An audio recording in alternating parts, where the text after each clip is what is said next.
నిరీక్షణ prayer house మరియు centre సంఘముల తరపున ప్రభు పేరిట మీ అందరికీ నా హృదయపూర్వకమైన వందనములు. ఈ దినపు దేవుని మాట ప్రకటన గ్రంథం 3వ అధ్యాయం 8వ వచనం. నీ క్రియలను నేను ఎరుగుదును. ప్రకటన గ్రంథం 2వ అధ్యాయం 2వ వచనం.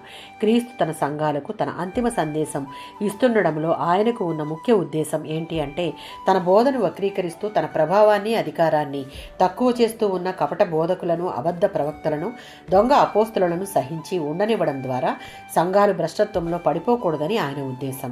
ఆత్మ సంబంధమైన అధికారం తమకున్నదని చెప్పుకునే వారందరినీ పరీక్షించమని, సత్యానికి లేఖన ప్రమాణానికి కట్టుబడి ఉండాలి అని క్రీస్తు తన సంఘాలను ఆజ్ఞాపిస్తున్నాడు. ప్రకటన గ్రంథం 3వ అధ్యాయం.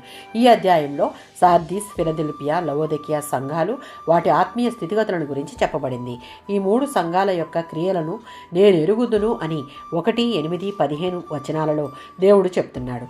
సార్దీస్ సంఘం ఆత్మ సంబంధంగా చనిపోయింది. అందులోని కొద్దిమంది మాత్రమే దేవునికి నమ్మకంగా ఇంకా మిగిలి ఉన్నారు. బయటికి ఆ సంఘం సజీవంగా, ఉత్సాహంగా, ఆధ్యాత్మికత గల సంఘంగా పేరు పొందింది మరియు ఉత్తేజభరితమైన ఆరాధన పద్ధతి అందులో ఉండి ఉండవచ్చు. కానీ వారి క్రియలు దేవుని దృష్టికి అంగీకారంగా లేని కారణాన పరిశుద్ధాత్మను నిజమైన శక్తి, నీతి అందులో లేవు.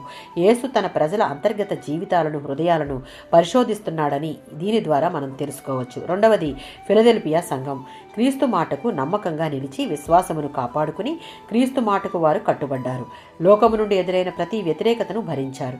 సంఘాలలో ఎదురవుతున్న దుష్ట విధానాలను నిరోధించారు. క్రీస్తు క్రొత్త నిబంధన సువార్త సత్యానికి కట్టుబడి ఉన్నారు. పరీక్షకు నిలిచిన వారి నమ్మకత్వం క్రియల కారణంగా పరీక్షా సమయంలో వారిని తప్పిస్తాను అని దేవుడు వారికి మాట ఇస్తున్నాడు.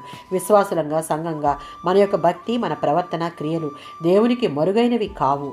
అన్నింటినీ ఆయన చూస్తున్నాడన్న స్పృహ కలిగి ఫిలదెల్ఫియా సంఘం వలె దేవుని దృష్టికి నమ్మకంగా ఉండే ప్రయత్నం నిరంతరం మనం చేయాలి. ఆమేన్.